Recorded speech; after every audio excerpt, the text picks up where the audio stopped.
You're listening to the Footballogists with Kevin Gillikin and the Skipper Dude, covering the basics of sports betting,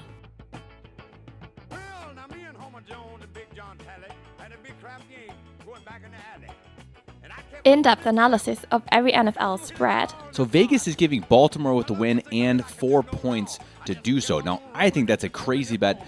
Baltimore is a really good team. Miami is a terrible team. 4 points is not nearly enough. Baltimore should win by at least one touchdown. Easy. Bank it. Bet it. Plus yearly and daily fantasy football. Will he be the top fantasy quarterback for a year? No, but Jimmy Garoppolo is going to have a fantastic week one. He's got all the people around him, and he's playing against a terrible Tampa Bay Buccaneers defense. All with a focus on the human element. We're talking about another Belichick disciple in his first year after almost zero experience as a coordinator in the NFL, and he has to somehow manage this quarterback situation with Josh Rosen and Ryan Fitzpatrick. Add that to Rosen's bad attitude and anything else going on in the Miami locker room, and it's just aiming for disaster for the season, for fantasy, for everything for the Miami Dolphins in 2019. Please gamble responsibly. It came. It finally came. Yes, it's football season. We can finally bet the games. We're not just betting the over-unders of total wins as we did for every single division, which please check that out. You can find that on YouTube. Just search The Footballogists. Footballogists.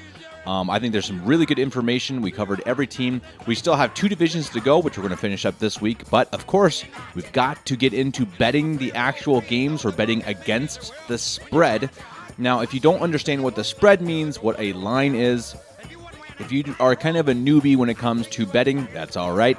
Go and check out one of these other shows on YouTube, The Footballogists. The Skipper Dude has a really, really fantastic segment. We put that in every single show at the beginning of the show when I'm covering each division. So go check that out. It's about, I think it's 7 minutes long, and it goes over really the very easy details. He explains it very well how to understand betting the NFL and betting sports in general. So go check that out if you don't understand what's going on. Otherwise, we're going to get right into it, and then at the end, we're going to send it to Skipper Dude, and he'll give us his 3 top picks. And that's what we're all about. This show is actually going to end up being put on milehighreport.com. This week, it's not. We were a little slow in getting that approved. It'll be the second half to my weekly podcast, the Broncos and Bratwurst podcast. So really, the Footballogists and Broncos and Bratwurst are going to join together. The first half of that podcast will be Broncos, and the second half will be all about sports betting and daily fantasy football. So, the scheme here is that we're going to bet every game against the spread. The spread meaning that it's not just pick 'em. Everyone knows pick 'em, where you just pick the teams, who's going to win. You just pick one or the other. Green Bay and Chicago play tonight. You pick Green Bay to win or you pick Chicago to win. Now, the difference now in the spread is that Vegas gives you a points line. It makes it much more difficult because Vegas can't obviously have people just betting one team or the other because people will always bet the favorites, and more often than not, they'll win. So Vegas has to make it a little more difficult, and they have to give a certain amount of points that they believe the favorite is going to win by. So we have a spreadsheet that's going to go out on milehighreport.com. That's actually going out today. The spreadsheet will be published today on milehighreport.com. That will be published by Tim Lynch, who will also do an article alongside it. This spreadsheet so far has a couple of us from milehighreport.com. It's got me and Taylor Koth. I hope to have a couple other of the ladies or gentlemen over there join in, and anyone else who's interested, please send me a message on Twitter. That's at Kevy Gillikin, at KEVVYGILLIKIN. Send that to me. Tell me you want to join in, and you can bet each game against the spread with us, and we will compete all year long and see who comes out on top. Now, it's really simple. We're betting each game again against the spread, and we have 3 locks, 3 games we absolutely think are going to be, a cinch. They're the best bets of the week. Now, through the season, we're going to track each bet and each lock bet, and we're going to see who is the best. We've got me, we've got Taylor Koth, we've got the Skipper Dude. These are all guys who contribute to milehighreport.com and to my podcast Broncos and Bratwurst, which is also on Mile High Report and published by Vox Media. Then we have a couple of my buddies, Eric, Caveman, Kosovich, Luke Short, Dom, Gillikin, my bro, and GW, who will finish things off. So again, you can check out that spreadsheet at milehighReport.com. That'll be published every Thursday, as well as this podcast every Tuesday morning. It'll actually be published at 3 a.m. Tuesday morning in Denver. So, first game tonight. This is Thursday. It's Thursday morning here in Germany. I'm broadcasting from just outside Munich. I'm going to have a late night tonight. If I'm going to watch this game, we'll have to see if I'm allowed. I'll have to ask the boss. It's an interesting game. I've gone through this division. I went through this division yesterday. You can find that again, the Footballogists NFC North. Some really interesting information. Two good teams, two good defenses. This division has 4 of the top 12 defenses in all of football, which I think is really interesting. They're going to be a bruised and bloody division by the end of the year. This is probably the greatest rivalry in football, maybe one of the greatest in American sports. So obviously a game everyone's really hyped about. It's the first of the year. You got a new head coach in Green Bay, Matt LaFleur, trying to run things smoothly with Aaron Rodgers, who's a bit of a hard person to deal with, but a very, very good quarterback. Chicago has a second-year coach in Nagy, who is trying to figure out how to make Mitch Trubisky a good quarterback. They lost Vic Fangio to the Broncos, of course. The line right now, according to Vegas, I believe these lines are coming from Bovada. The skipper dude is nice enough to create the spreadsheet, and I think they're coming from Bovada. Bovada has Chicago at 3.5 points favorites, 3.5 point favorites over Green Bay, and that's in Chicago. We have to keep in mind that oftentimes you say the home team gets 3 points. So typically, that's just you add 3 points for the home team. Now, all that means is that, if you're just looking at the literal favorites, but still, the spread means that you have to bet Chicago at 3.5, which means if you bet on Chicago, they have to win by 4 points or more, and you win that. So if you go and look at the spreadsheet, excuse me, you'll see, let's see, 6 of us, 6 out of the 7 bet on Green Bay. Only Eric bet Chicago, which means we all believe, except for Eric, that Green Bay will either win or only lose by 3 points or less. So if Eric bet Chicago, it means Chicago must win, and they must win by at least 4 points. That's how betting the spread works. So it's really important, the line being 3.5 for Chicago. Chicago being the favorites in the game. Again, they're at home. This is a pretty tough game to predict. I think they're two good teams, but for me personally, I'm giving it to Green Bay because they've got the quarterback. I think the system's going to be a better match for him. I think he's going to control the offense more than he did with McCarthy. I think the young coach is probably going to be overruled, which may be a good thing. Now, it's going to be a bad thing for the drama in the locker room, but there's a lot of talent on this Green Bay team. They improved their defense. And Chicago, I think, is going to really take a step back on defense. Everyone still has them as the number one. I don't believe that. I think they lost some key guys in the secondary especially. They lost Vic Fangio, who's a top coach. Chuck Pagano is a good defensive coordinator coming in, but I don't think he's on the same level as Fangio. So I think this could be a game that Green Bay comes out strong. I know that Aaron Rodgers has not performed super well in Chicago, especially of late. But it's a game that I'm picking Green Bay. I'm picking Green Bay, and I think they could win it. And I definitely think if they don't win it, if they're close, they'll be within 3 points. So picking Green Bay for the game tonight.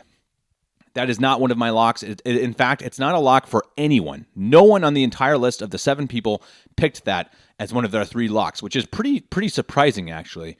And it shows you that it's a pretty tough game to bet. So if you're going to go to Vegas, if you're going to go online and bet this, be a little careful. It's not a super easy game to predict. It's not a lock for any one of us.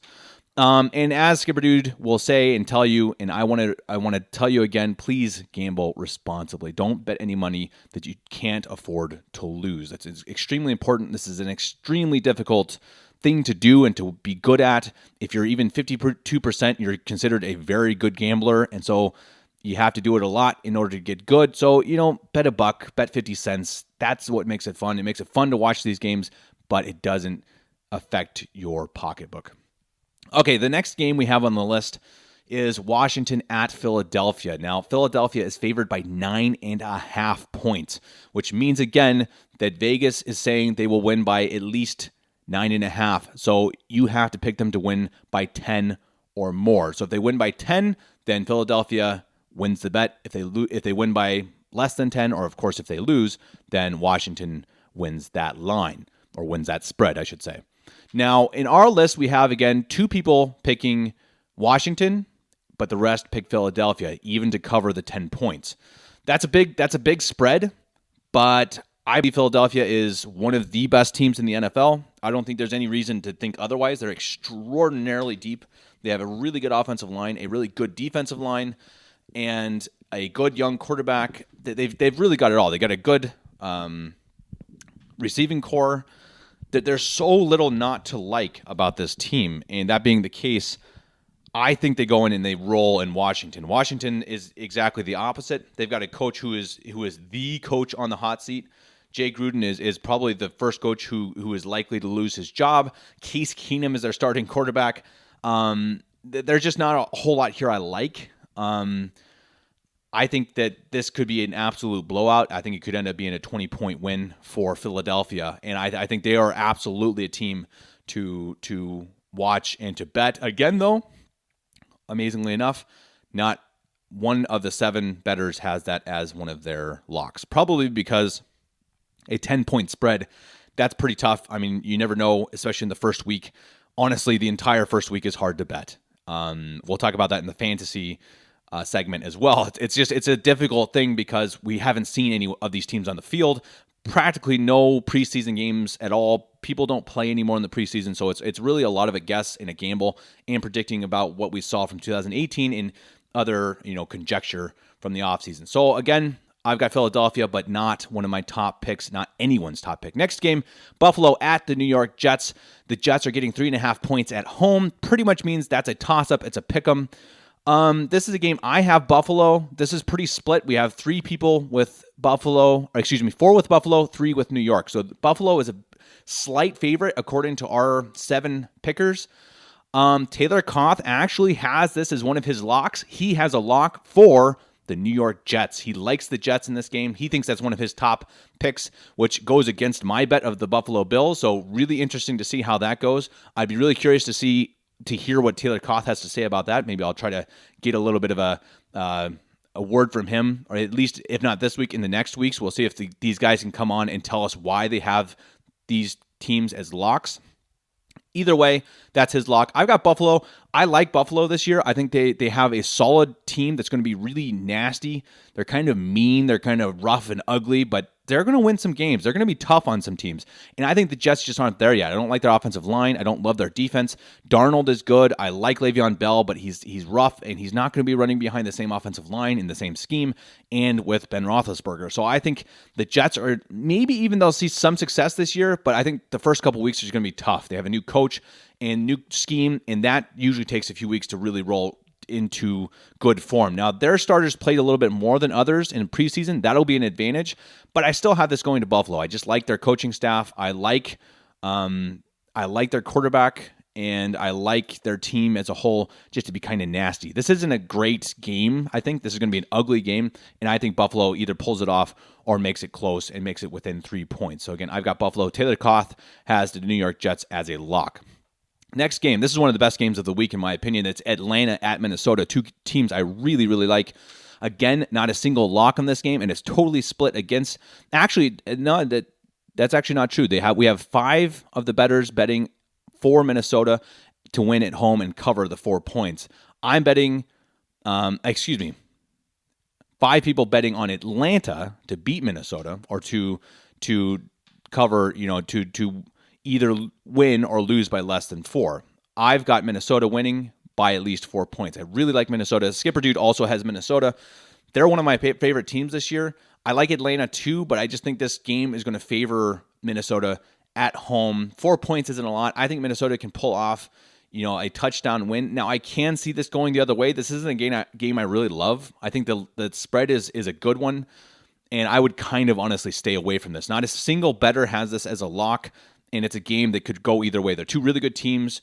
I think Minnesota is going to be a top team, but I believe Atlanta also makes the playoffs. So tough game to bet. Should be a really fun game to watch.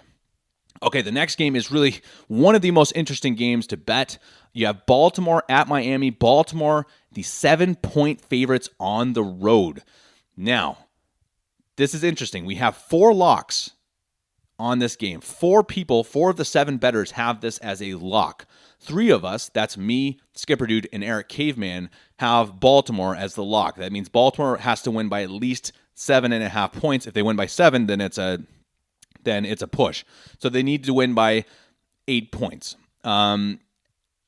Dom, my brother, who sometimes is an idiot, he's got Miami. He has Miami covering. He likes Fitzpatrick. He thinks Fitzpatrick is a guy who's going to turn on some of his magic, and he's going to at least make this close.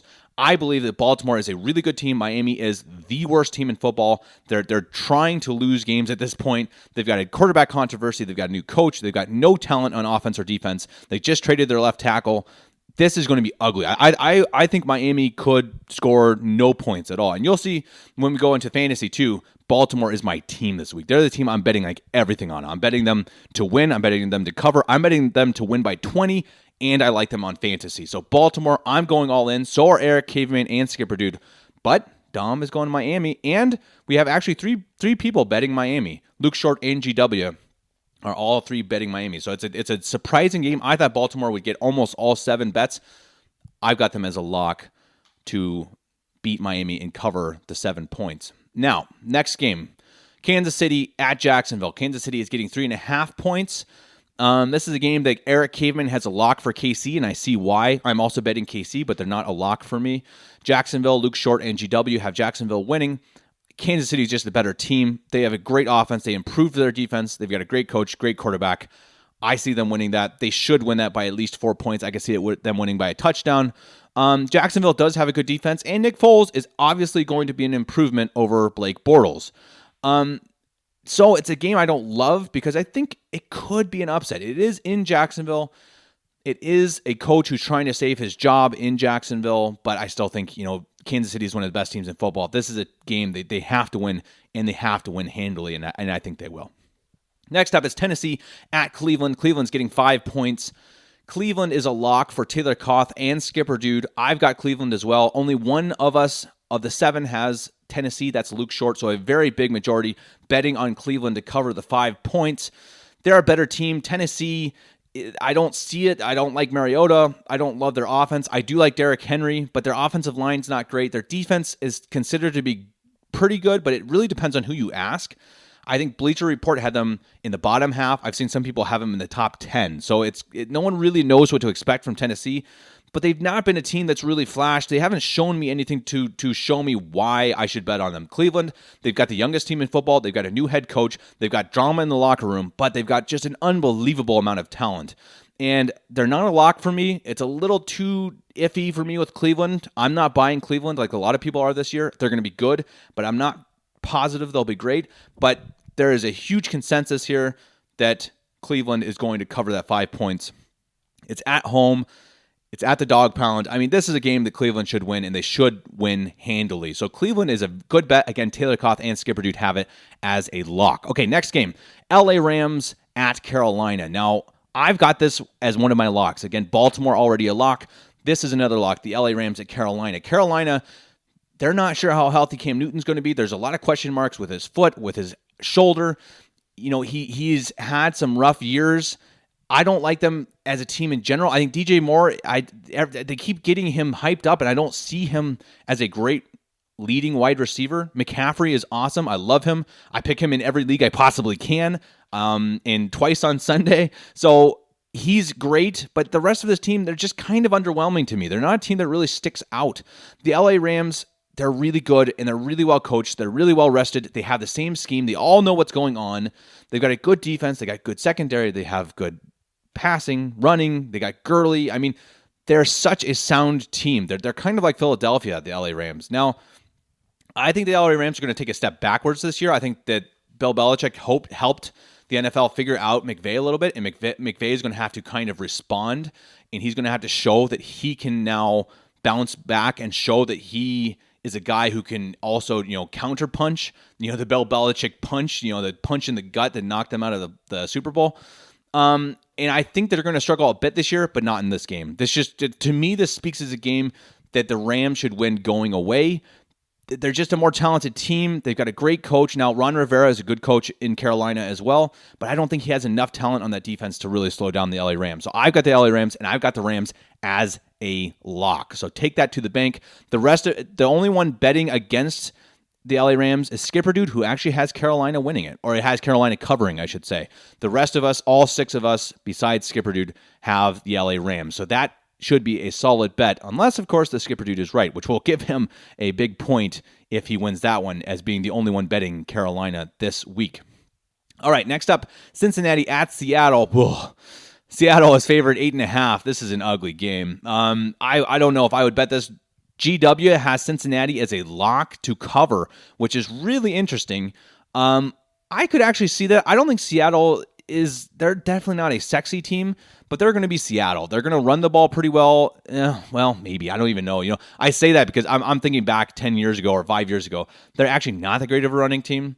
Maybe they've improved their offensive line. I think it's gotten a little better. Russell Wilson's still there. They've got Pete Carroll. They just added Clowney. I think they're going to be a solid team. I think they actually probably make the playoffs because I think their division is weaker than a lot of people think.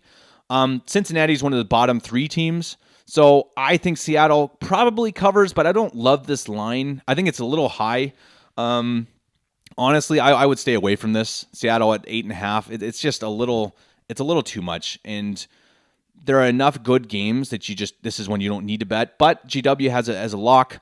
Otherwise, we have 3 betting Cincinnati and 4 betting Seattle. So it's pretty split. Seattle takes the edge, but maybe just, stay away. Unless you're GW, who, well, we'll see. He's got that as a lock. For Cincinnati, that's an interesting bet, and hey, maybe he's right. Okay, next, Indianapolis at the LA Chargers. Another good game. Would have been a great game before Andrew Luck retired. Now we have a lot of question marks, obviously, with Jacoby Brissett. We'll have to see what he's all about.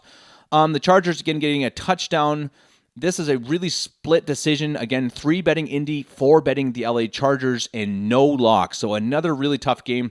It's at LA. No one really knows what to expect from LA. They've got a really bad offensive line that looked absolutely deplorable in the preseason, but they've got a great quarterback. They've got a really good defense. They should be a top 3 defense. They've got good coaching, and they're at home. Indianapolis obviously just lost their star quarterback. They've got to be feeling a little down about things, but they've got a really good team. They've got a really solid, well-rounded team with good depth. This is a kind of a tough one to bet, but I think that Indianapolis is still going to be reeling from the gut punch, the sucker punch that they got from Andrew Luck leaving.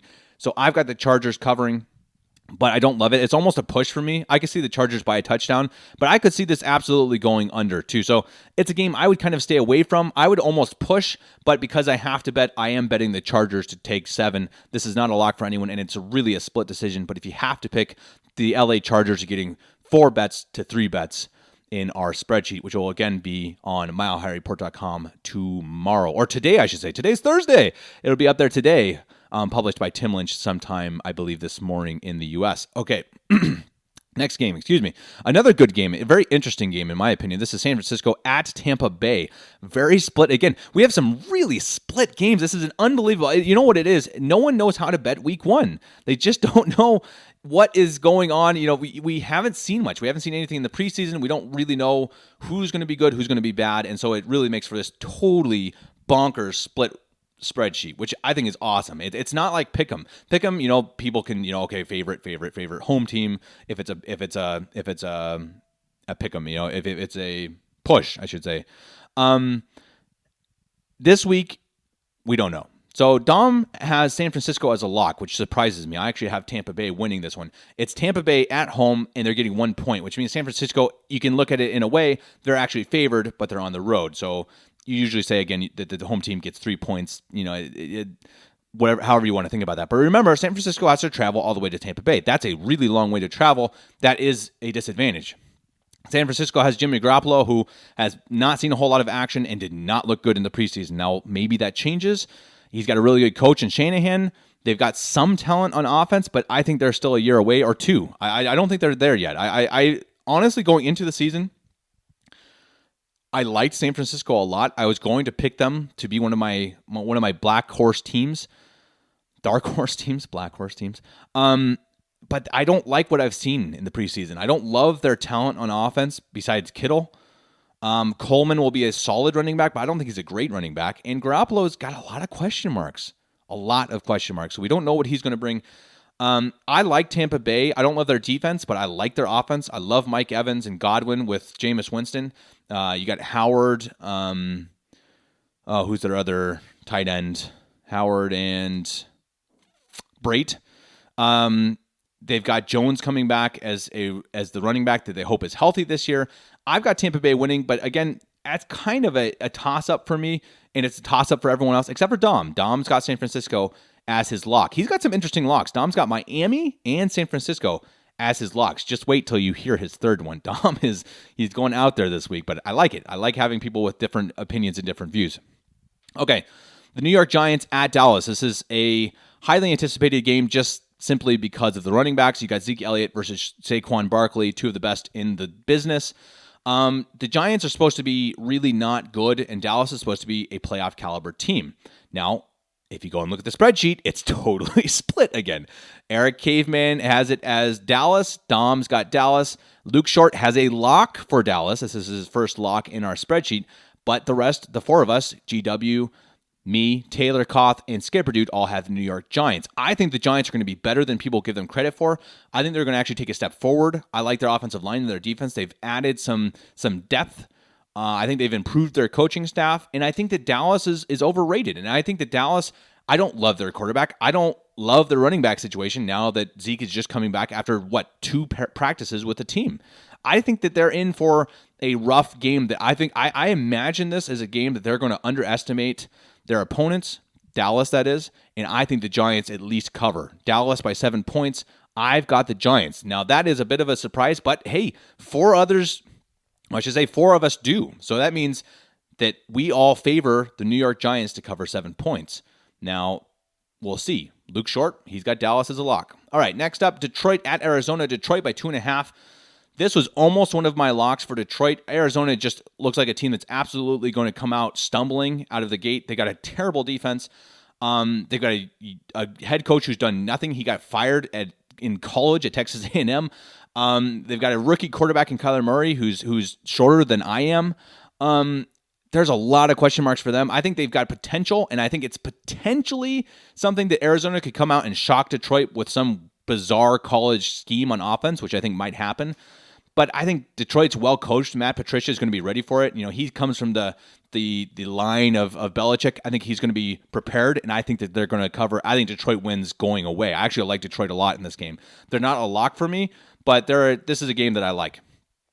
Detroit, again, is favored by 2.5, which means, again, they're on the road, so they're kind of, in a way, getting 5.5, but not technically, but that you can look at it that way. Luke Short's got Detroit as a lock, and GW's got Detroit as a lock. The only two betting Arizona are Skipper Dude and Dom, who Dom just goes against me on like every single pick. I don't know if we have a single similar pick, or very few with Dom. So one of us is going to totally suck this week. Or I guess we get split right down the middle. Okay, next up. Really, really great game. This is probably the game of the week. Pittsburgh at New England. New England is getting 6 points. They are famous for being bad in the first game. They just come out weird and flat. I have no idea why, because they got a great head coach and a great quarterback. But for some reason, they've had some weird games in the last few years in week one. They're being favored by 6 points, and Pittsburgh is really good. People are really underestimating Pittsburgh. I think Pittsburgh they are my favorite team in the AFC this year, period. I like them better than New England. I like them better than Kansas City. I like them better than the Colts, etc. They are deep. They've got the quarterback. They've got the running back. They got Juju Smith-Schuster. They've got a good coach who's been there forever. They have this continuity. They've got it all. And I think going into this season, this is going to be a battle of longtime coaches, longtime quarterbacks. They've seen each other many times, but I think Pittsburgh's going to have their number. Pittsburgh, I think, they've won 2 of the last 8 matchups against New England, but they won the last one. And I think this is one that Pittsburgh could even win. Now, New England with 6 points, I think that's too high. This is my third lock. So again, I have locks for Baltimore beating Miami, giving the 7 point or taking the 7 points. The LA Rams taking the 7 points or the 3 points against Carolina, and then Pittsburgh over New England with the 6.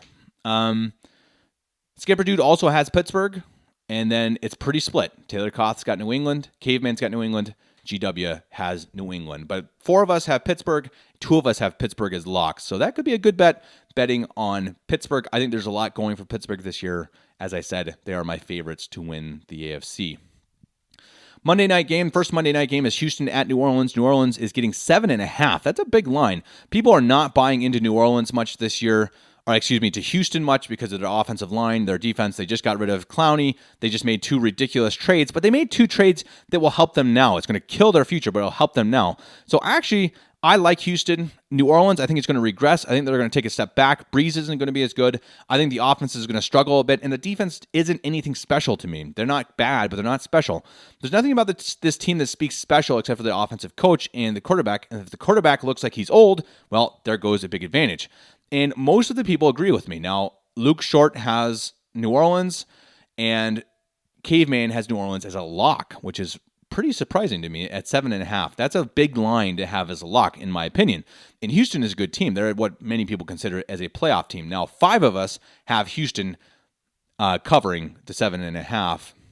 And I believe that will end up being the case as well. So, again, Caveman's got New Orleans as a lock. 5 of us, though, have Houston and the 7.5 points, which means, again, they will just have to lose by 7 or less, or, of course, win. Now, the last game, finally, is Denver at Oakland. We have 4 locks on this game. 4 locks. Now, the surprise is 2 locks are for Denver, 2 locks are for Oakland. This is at Oakland, remember. Luke and Dom have Oakland as a lock. Taylor Koth and GW has Denver as a lock.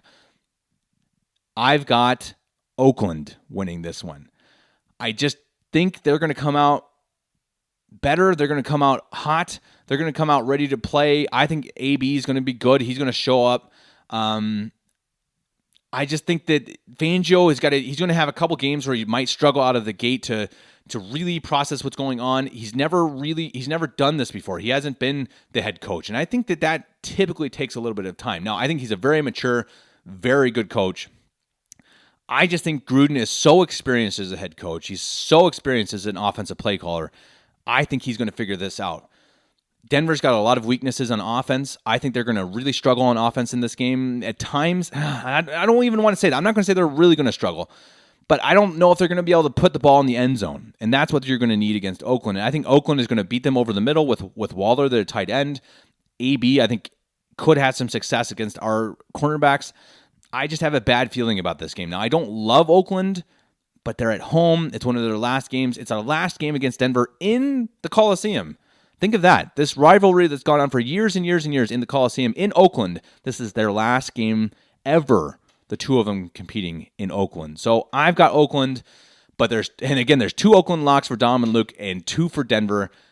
Skipper Dude and Eric Caveman also have Denver. So it's really a split group. Maybe a game to kind of stay away from. Don't bet with your emotions. Don't bet with your heart. The game that looks like the most, I'd say there are 2 that are the most convincing to me that you should bet. If you look at this spreadsheet, which will be published again on milehighreport.com later today, you should bet Baltimore. You've got 3 locks for Baltimore. That's the highest lock percentage for any of the games. And then you've got Cleveland's got 2 locks plus 4 other bets. So Cleveland is a big time bet for us. They're at 5. They're a 5-point favorite over Tennessee. Cleveland is at home. And then I think, it's hard to say. If I had to bet one, I would say Pittsburgh. But actually, the next biggest consensus, without a lock though, is Green Bay tonight over Chicago. Only one person, Caveman, is betting Chicago. And if I remember right, Caveman is actually somewhat of a Green Bay fan. So he must be seeing something that we aren't up in Green Bay. His family originally from that area. So I don't know what he's seeing, but it must not be good. Anyway, those are my picks. Those are all of our picks. Check that out at milehighreport.com.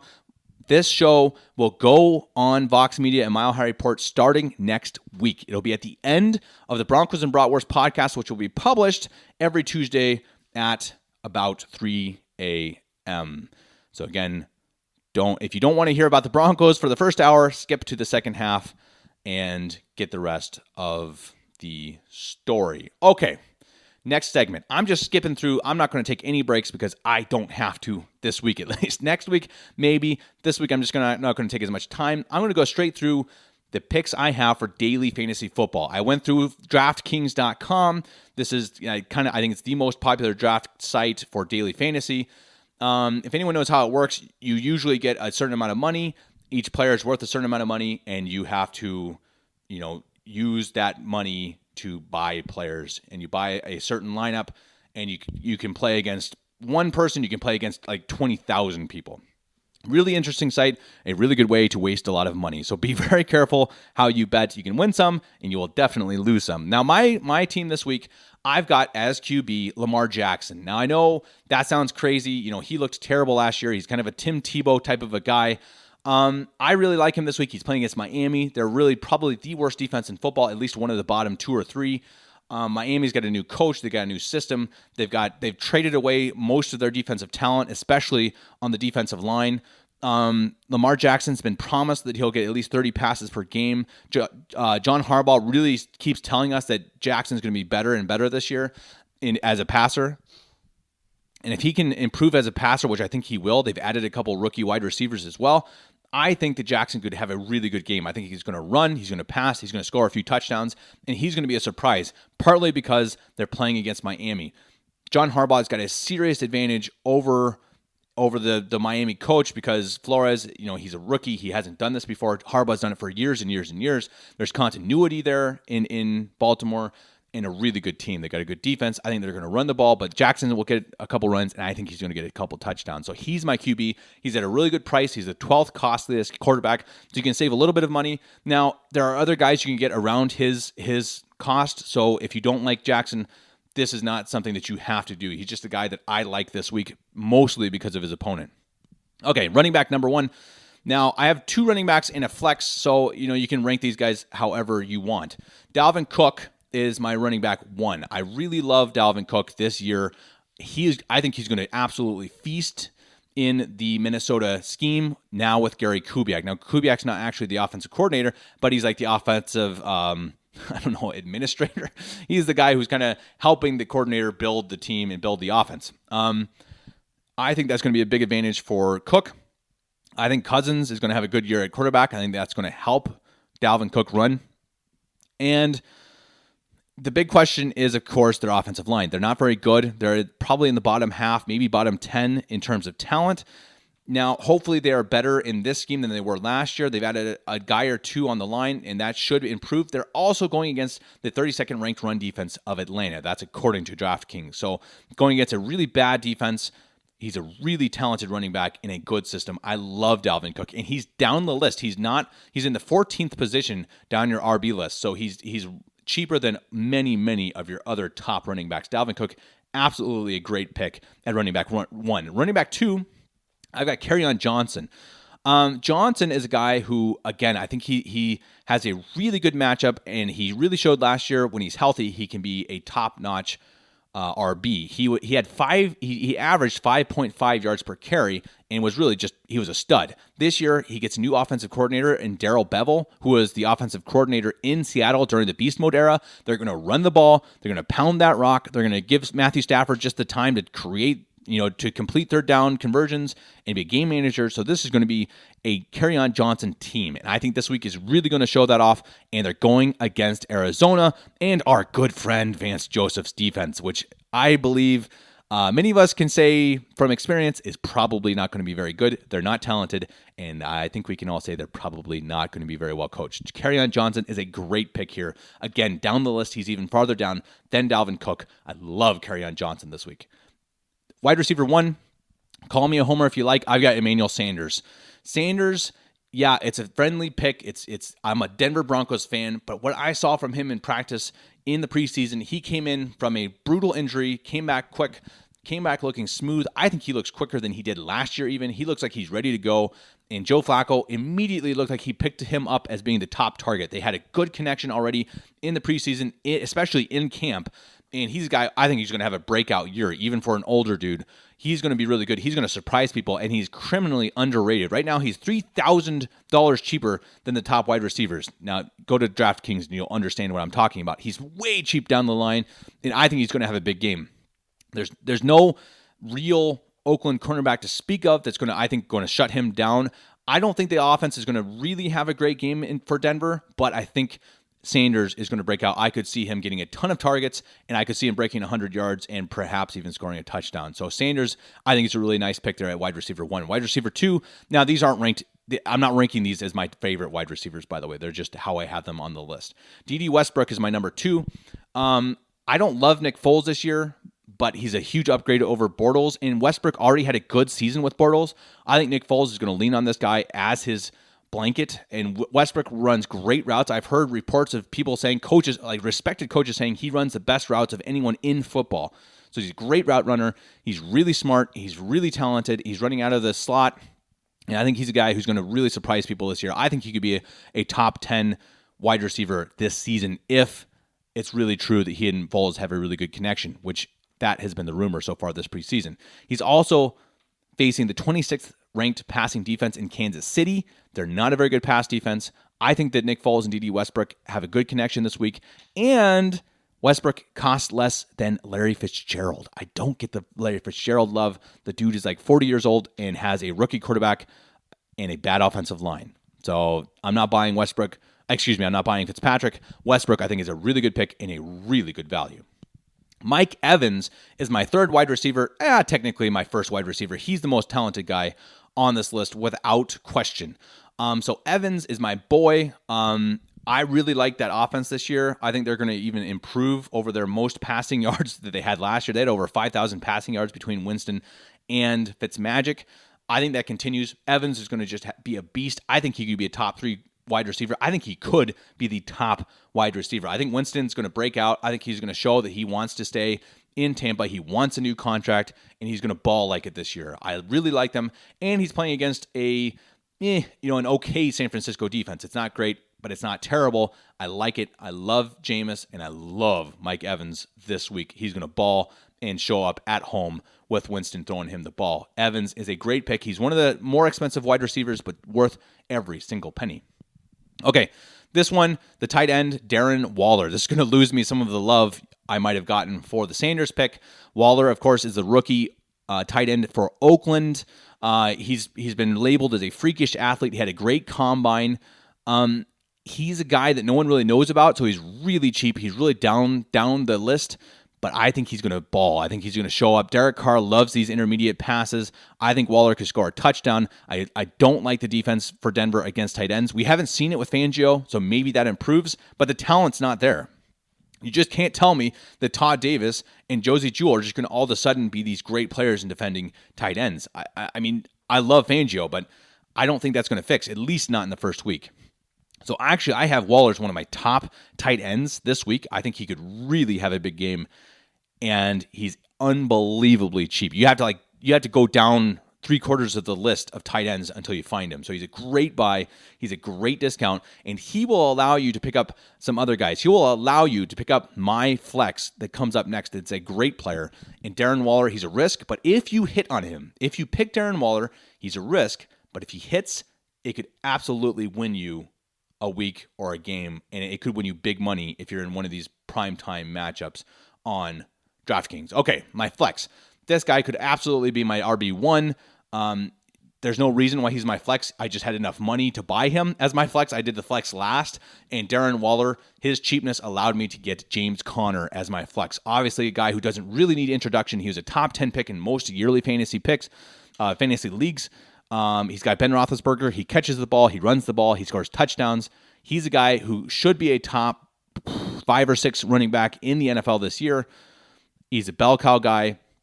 He's not cheap, but he's worth the price. I don't think I need to go into James Conner. He's a guy who's kind of a no-brainer. There are other guys available at his price, but I really like him, and I'm not in love with this New England defense like everyone else is. They got a good secondary, but they're being overrated. I really believe that. Belichick's going to be calling plays again, and I think I just don't like that distraction for head coaches, even for Bill Belichick. So James Conner's my flex. Finally, to end my defense, the Baltimore Ravens. They're the number one defense, and they're playing against Miami. This is, again, a totally no-brainer. They're the most expensive defense, but they're worth it. Fitzpatrick, yeah, he can put up points, but with the lack of talent he has in Miami, I think he's going to throw a few picks that could end up as pick sixes. Baltimore's going to feast against that offensive line that just traded their left tackle right before the season. I think this could end up being an absolute destruction zone that the Ravens totally destroy Miami, and I think they could put up a huge game in fantasy. Baltimore Ravens defense, absolutely no question, no brainer. Pick them no matter what you do. I'd say you pick them in any league if you can. They should absolutely feast this week. That's all I've got today. Thank you for listening. I thank Skipper Dude, who's going to finish off the show and describe and tell us why he picked the 3 top picks he has in our spreadsheet, which again you can find on milehighreport.com today. And one more time next week, you will hear this podcast on YouTube as well as on the Broncos and Bratwurst podcast published by Vox Media on milehighreport.com Thursday mornings. I'm going to send it to Skipper Dude, who's going to finish off the show with his 3 picks. He's going to send it back to me, but don't listen to him. I just decided to put him on the end of the show because I got so involved with talking, I kind of forgot that he sent it back. But no worries. He'll end the segment, and he will end the show. Thanks for listening. Here's the Skipper Dude. Hi, Kevin. This is Skipper Dude, and here are my top plays for Week 1. First, Baltimore is at Miami and favored by 7 points. Now, normally in Week 1, I like to take all 7-point or more underdogs. In fact, I've known professional football gamblers who just sit out Week 1 altogether, and that's because it's basically impossible to distinguish off-season fact from off-season hype, and they just don't get a good feel for teams until they can see them on the field. The Ravens and Dolphins, though, just feels too easy to me. Assuming Lamar Jackson can take even a small step forward in the second year as the Baltimore quarterback, the Ravens are a genuine Super Bowl contender, although they'll have a dogfight in that competitive AFC North division.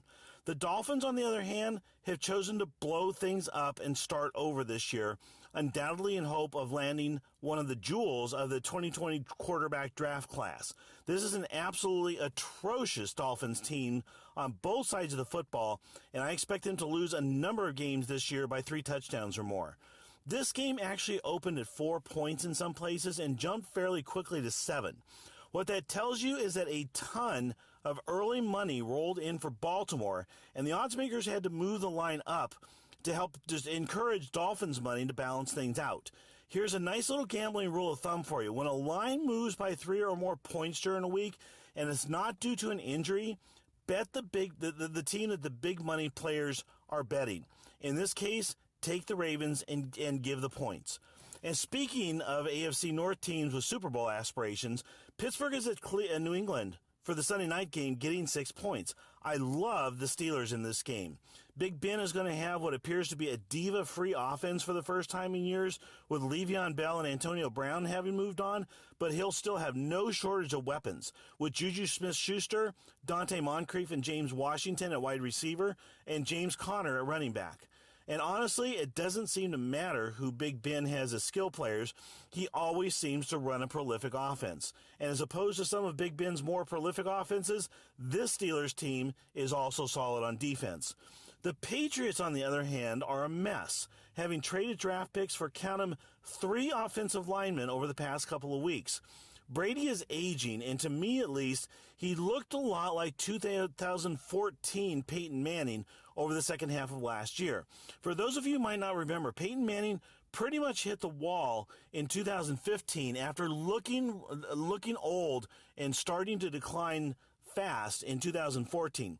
And yes, he won the Super Bowl on the back of an historically good Denver defense in 2015, but he himself was just a shell of his former self. And 2019 Brady is 3 years older than 2015 Peyton Manning.